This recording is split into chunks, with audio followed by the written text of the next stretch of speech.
Hey everyone, Brendan Snyder here. How are you? Thanks so much for joining me and welcome to my Ronnie James Dio CD collection run through.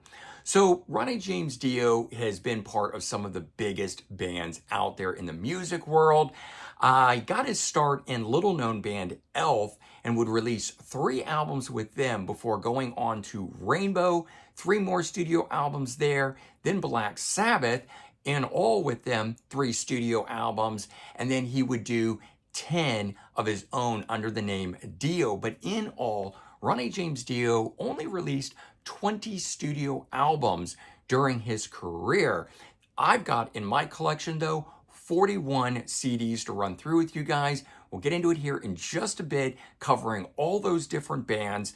But before we start, if you're new to my channel and you haven't already hit the subscribe button, please do. Also leave a comment, hit like. All those things do help support my channel. I greatly appreciate it. And of course, as an added bonus, by turning on notifications, you'll never miss an episode and stay up to date on really cool things like this, where I'm running through my Ronnie James Dio collection, hitting all the different major bands that he was part of.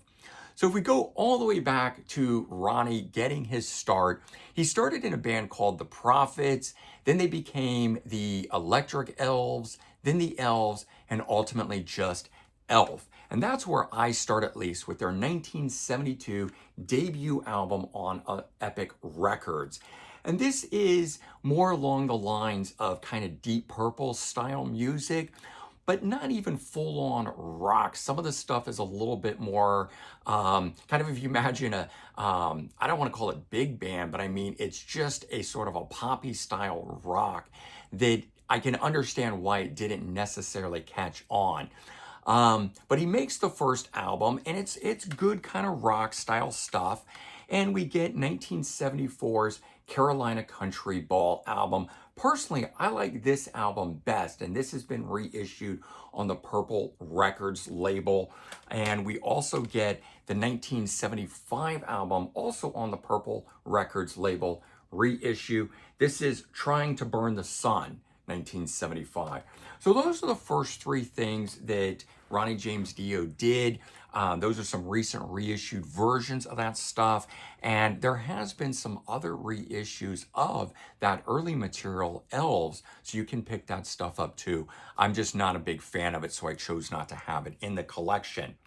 So now we're going to move on to the next project that Ronnie does, which is essentially the band Elves become the backing band to Ritchie Blackmore, who leaves Deep Purple to form Rainbow. And we get this debut album in 1975, Man on a Silver Mountain, all the classic stuff. This was a fantastic album and really the thing that started to put Ronnie James Dio on the map. But my personal favorite of the Rainbow albums is the 1976 album, Rising. And I hope we get a deluxe edition of this next year, because this is an absolutely fantastic album to celebrate its 50th anniversary. That would be a dream box set for me, at least. And I think it's 1977, but this live album, which is just simply called On Stage, comes out. And it's one of the best live recordings out there from that era by any of the band. But another absolutely great album in the Rainbow catalog, Long Live Rock and Roll, from 1978, which unfortunately would be the final album of Ronnie James Dio with Rainbow. Not that Rainbow's over, man. They would continue on to great success with Joe Lynn Turner, but that was it for Ronnie James Dio. Now, following that, he moves on to Black Sabbath, releasing their classic 1980 album, Heaven and Hell, for which they would actually use that name later on when they couldn't tour under the name Black Sabbath, taking it from this album. But this one here, I think, is as iconic as any of the Ozzy era albums. Maybe that's blasphemous, but you Dio fans out there like me know how great this album is and how defining it is in the world of metal. So I'm going to stand by that statement, but I absolutely love this album. In fact, this album here was what got me into Black Sabbath. I was not really a Sabbath fan. I liked Ozzy solo, and I got into Black Sabbath through Dehumanizer, which comes a little bit later. But when I started going back in the catalog, this was what I bought. And this thing blew my mind. And then from that point on, I was a Tony Iommi fan and had to get everything. But the next album is the 1981 album Mob Rules, which a lot of people love. This one didn't do as much for me as Heaven and Hell, but I do love this album. It's a very good album and definitely warranted to be, in the catalog of not only Black Sabbath, but certainly Ronnie James Dio.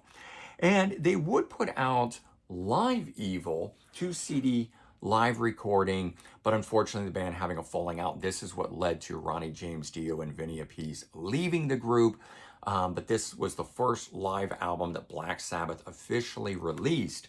Now, I don't remember what year it was, but they do the super deluxe edition box set version of this. And while this doesn't really have any bonus content, there is a remix of the album in here. You get the original remastered and you get a remix. And I kind of steered clear of this for a while, but I kept hearing how great and amazing that remix was. So I finally broke down and bought it when I found a good, I don't know that it was a used copy, but it was really price reduced.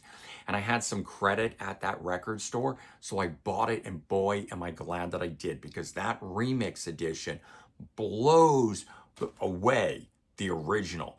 This is just absolutely an outstanding version of it. I'd love to see it get a standalone remix release outside of the box. But if you've never checked it out, I do highly recommend it because it is just so very good. I've never opened this one because it very much follows the same version of this. But this here, which is a Black Sabbath live, Rhino Records, handmade. It was a website exclusive. You had to go order it from them. I later found it at Academy Records, a record store in New York City, for $7.99, still sealed, live at Hammersmith Odeon. This came out in 2007, I think it says on there. My eyes are, getting old as you can imagine. So I think that's what that year says on it. Could be wrong.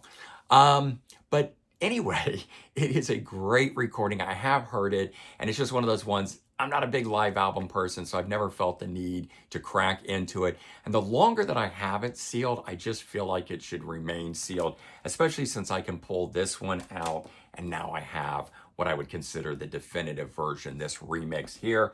But yeah, if you've never seen that or didn't know that there was this additional Black Sabbath live album out there, I would highly recommend tracking a copy of that down, as it's very cool.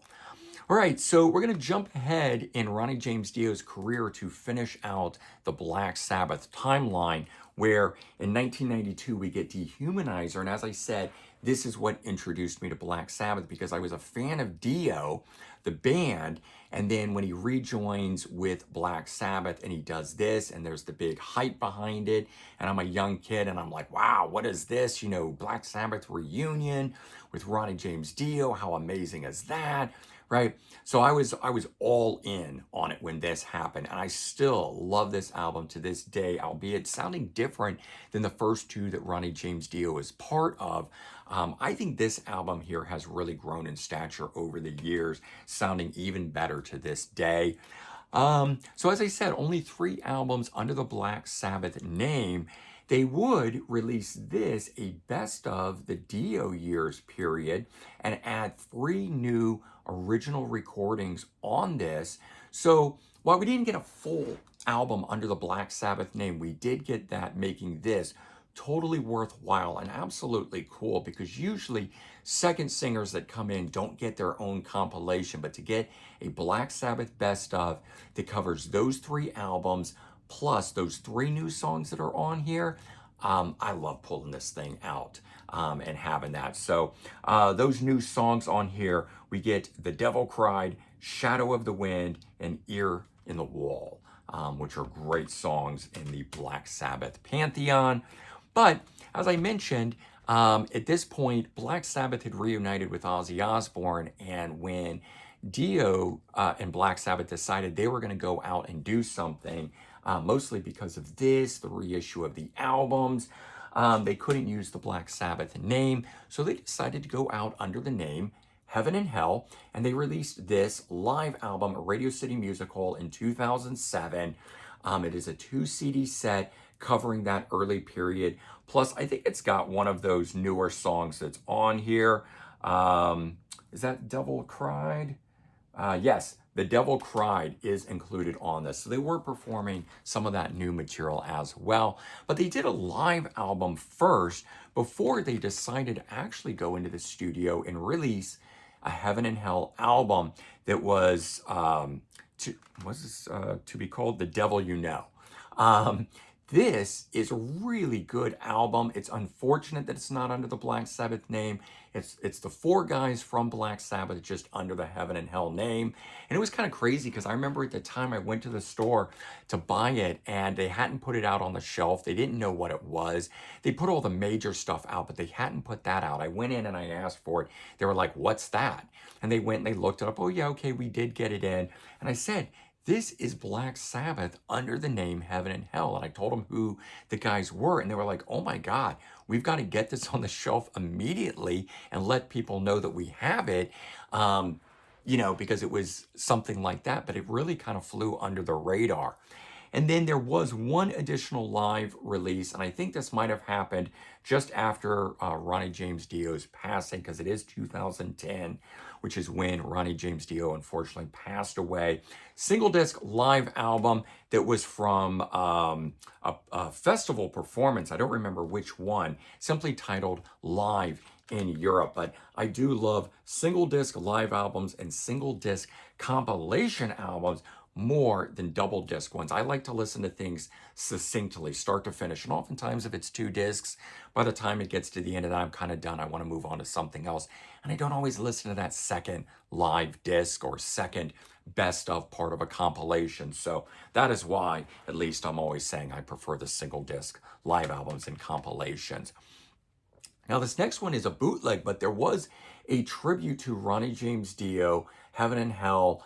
So the 3 guys of Black Sabbath without Ronnie James Dio, but they brought in Jorn Landy, Glenn Hughes, and Phil Anselmo to sing as a tribute, doing a live show. This was at the High Voltage Festival in London on the 24th of July in 2010. And I wish this had gotten an official release, but seeing who those 3 singers were, I wanted to hear essentially what would Black Sabbath be had either Jorn Landy, Glenn Hughes, well, we know Glenn Hughes had fronted, or Phil Anselmo, who was actually going to make a full album with Iommi, under the name Iommi, but he only ended up doing the one song that was from that album. I'm still waiting for that album maybe to happen one day, but this gives you that idea. So bootleg versions of this floating around out there. It is good sound quality if you can find a copy of it.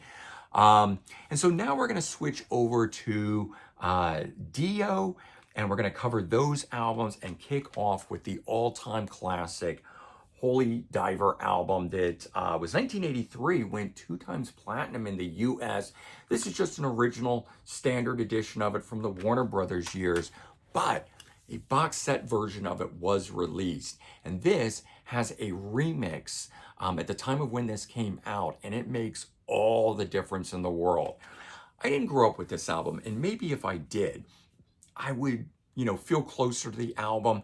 But I gotta say, while I love all the hit songs that are on this, it just, I don't know, didn't click with me quite the same as later era stuff did. And I think a lot of that has to do with the sound. My ears were attuned to the late 80s, early 90s sound of music. And this 1983, while I do love that music, it was not my music. Well, these remixes really help with things like that, in my opinion, because it modernizes the sound of it and it brings it up present day when recording technology is much better.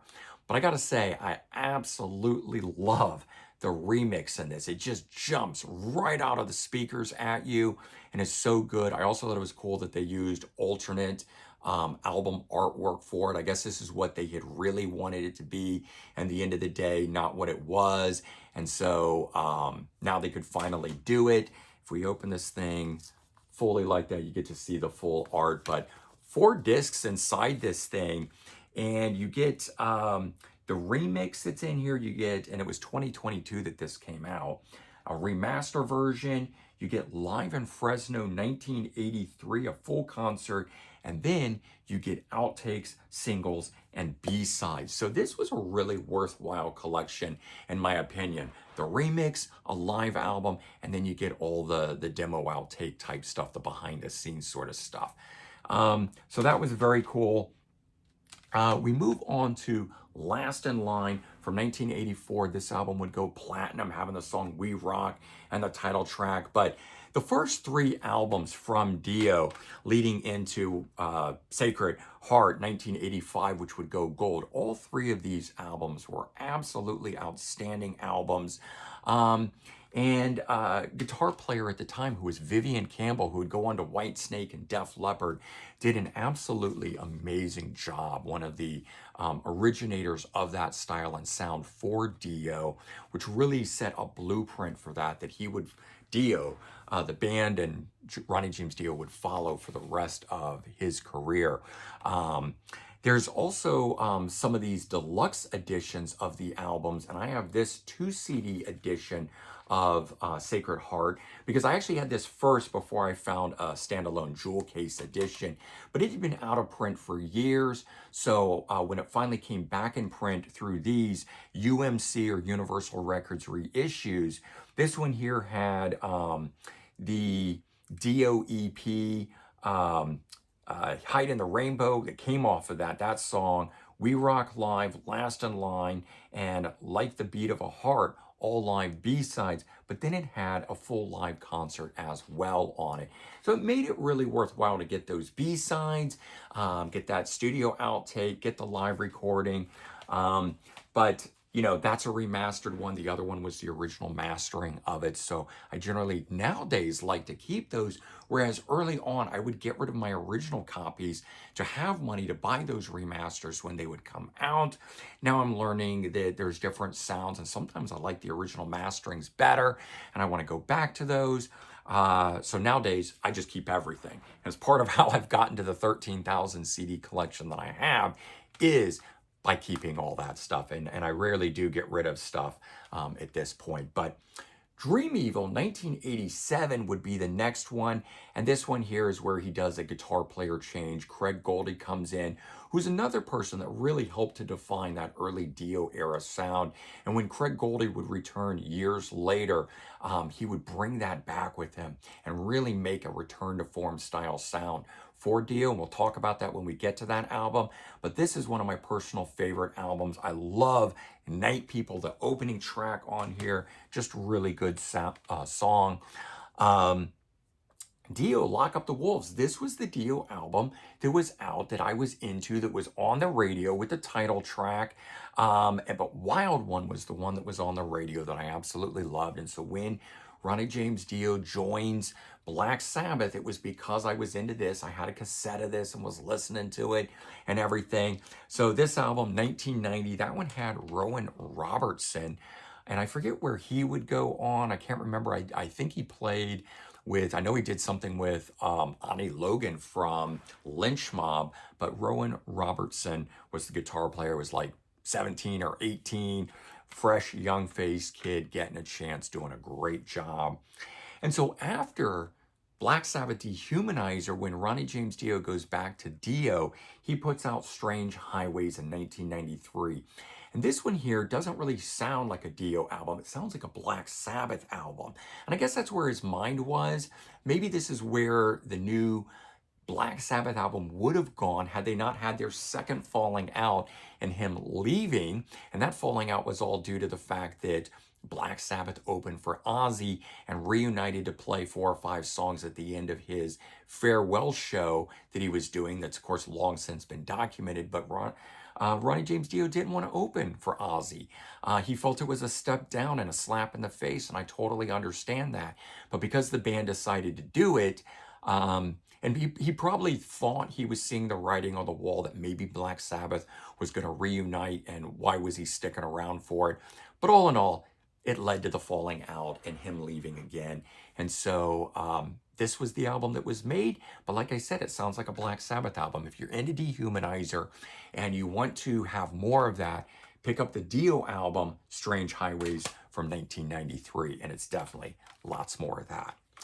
This next album is a personal favorite of mine, and I think an extremely underrated Dio album, Angry Machines from 1996, featuring Tracy G on guitar, who had been a longtime guitar player and had played on this album here. He was much more into the slow grooves, metal style sounds, and was more along the lines of a Black Sabbath style riffer than the other stuff that was very different style that was the early Dio material. But for this album here, it kind of blended all of that. So it still had the sounds that was the Black Sabbath, but it brought in more of that original Dio sound. And so I really loved this album. The opening track, Institutional Man, Don't Tell the Kids, Hunter of the Heart, Double Monday, such good songs. So that's a fun one. They then put out Inferno, called Last and Live, 2 CD live album. This is, I'm trying to remember now if this is like 2000, I want to say, somewhere around that time frame, 98, 99, 2000, was kind of a slow period for Dio, so his live album. And then this, called The Very Beast of Dio, and this is that early era stuff, and it goes all the way up through Strange Highways 1993, so it's the Warner Brothers era of Dio. It's all the classic era stuff, and it's on a single disc. It's very, very good collection. Only single disc compilation.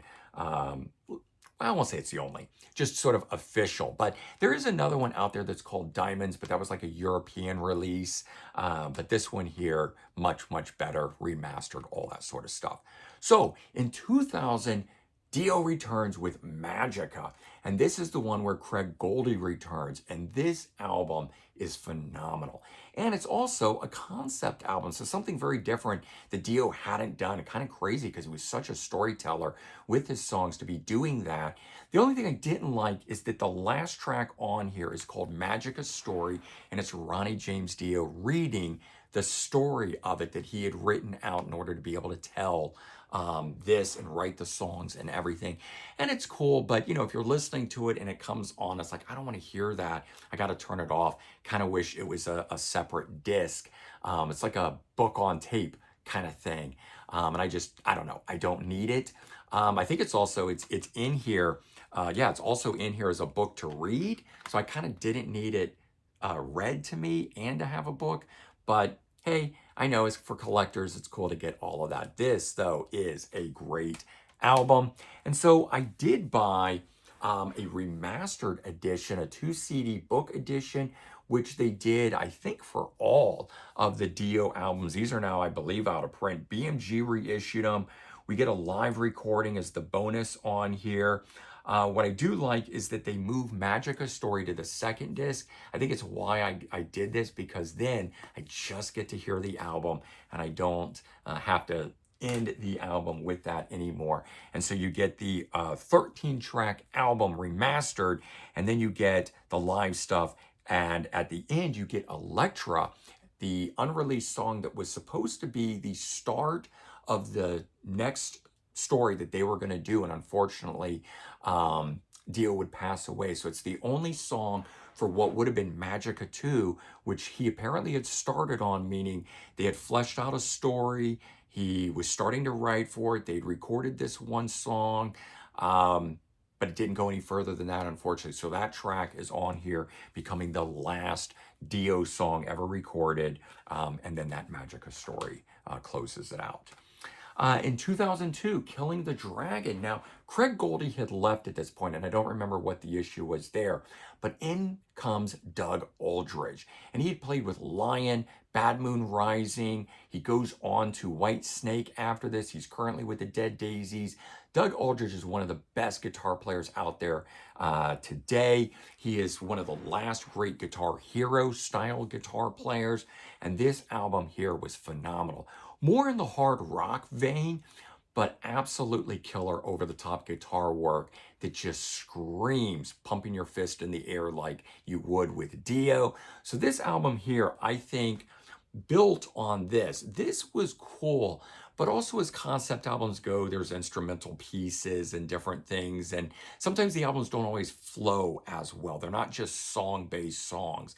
This here goes back to that style and returned Dio to that. And so I actually thought this was a great, follow-up to it. Different style album, but a great follow-up album. Absolutely love that. We get a Dio anthology at this point, put out by Rhino and Warner. So again, only covering up to Strange Highways 1993. But we get Elf songs on here. We get Rainbow. Then we get Black Sabbath. Then we get Dio. And so it's very cool how it's done on here, getting all those different things. So kind of like my video, it covers all of the cool Dio era bands. Of course, this was before Heaven and Hell, so none of that is included on it. But I would like to see a Dio compilation get put together that would do that, covering all of his single disc one that would cover that.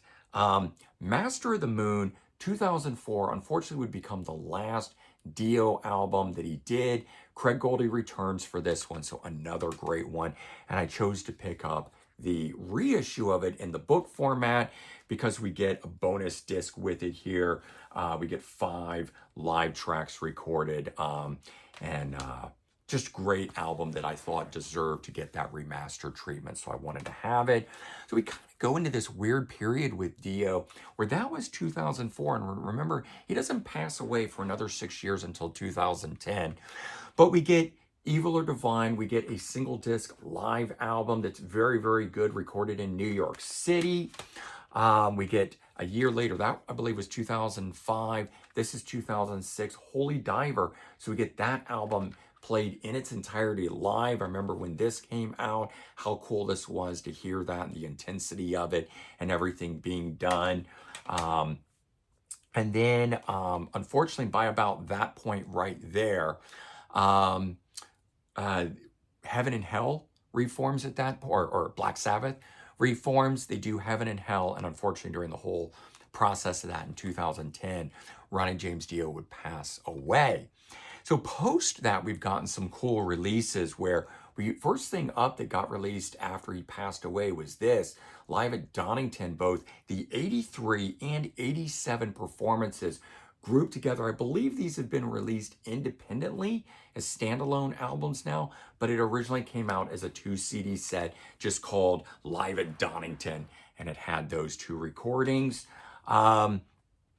There's this 2 CD compilation, which is like anthology, called Mightier Than the Sword, the Ronnie James Dio story. And so, like the other, we get Elf, but we also get some other stuff like Roger Glover and Friends, a project that he was part of, and of course, more Rainbow and Black Sabbath. This one has Heaven and Hell on it. So it's the most comprehensive. I think this came out in 2011, 1 year after Ronnie James Dio passed away. So I picked this up because it is the most comprehensive of all of his collections, but it doesn't quite flow as well as I would like it to. And I think we need an edited version. I think one day we'll probably get that from Rhino, especially since his anthology is out of print now. Just don't know when that'll be. But we have gotten this. We did get The Very Beast of Volume 2, and this is in 2012. It was orchestrated by his wife, who is his manager, Wendy Dio. And this is all the later era stuff. So this picks up where the other one left off, and we get later stuff that comes from Killing the Dragon and Magica. We also get some other unreleased material. You get that song Electra as a bonus track on here. This might have been the first time that it got released, I think was part of this. We get some other tracks where he guested on other people's songs. The song, I think Prisoner of Paradise, if I'm not mistaken, or Metal Will Never Die, I can't remember which one, was a bonus track that appeared on a Rods album. Rods had David Rock Feinstein, who is a member of Elf with Ronnie James Dio. He's Ronnie James Dio's cousin, so they were always guesting and helping each other out. And I believe that's a song that appeared on one of their albums, or maybe it was a David Rock Feinstein solo album, but pulled over into here because Ronnie James Dio was singing it. But this is a cool collection. And the last thing in my Dio collection is a tribute to him that is called This Is Your Life. And so we get a lot of cool artists. We get Anthrax, we get Adrenaline Mob, Hailstorm, the Scorpions, Doro, Killswitch Engage. Glenn Hughes is on here. And we also get some Dio recordings. We get Metallica doing a Ronnie James Dio medley on here. So really big names came together to make this thing. And it wasn't just like second tier and third tier artists. It had a lot of majors. So really just showing you how big of an artist and how many people Ronnie James Dio influenced through not only his band Dio, but also all the other projects he did. So that is my 41 CD collection of Ronnie James Dio, covering everything from the beginning with Elf through Rainbow, Black Sabbath, his band Dio, Heaven and Hell, and kind of everything in between on that. But I hope you guys enjoyed this. If you too have a really large, cool collection like this, what is your favorite Ronnie James Dio fronted album that you've got, or maybe cool rarity that you have? If you got a cool, bootleg or something like I've got, that Heaven and Hell tribute show, or some European import or whatever it is, weigh in. Let me know. It'd be cool to find out. All right, everyone. Take care. Have a good one, and I'll talk to you real soon. Bye-bye.